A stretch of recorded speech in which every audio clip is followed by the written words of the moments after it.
లేకపోతే ఏడుస్తుంటేనో పప్పులు పెట్టి లేదా కొబ్బరి మెంతులు పెట్టి ఏడుపు మాన్పినట్లు మనకు ఈ కాలేజీని ఇవ్వడం జరిగింది. అంతవరకు రాయలసీమలో కాలేజీ లేదు. ఈ కాలేజీని 1916లో మనకి కాలేజీని ఇవ్వడం జరిగింది.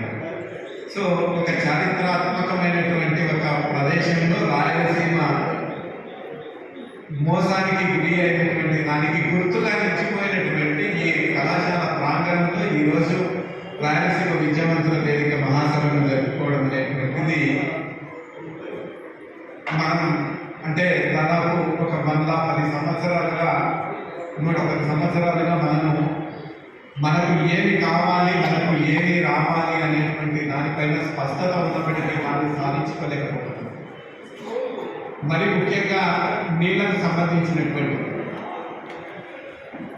మనకు నీళ్ళు ఇవ్వడానికి తుంగభద్ర డ్యాంలో మనకు కేటాయించినటువంటి నీటిని అక్కడ ఉంచి అక్కడి నుంచి ఆ నీటిని మన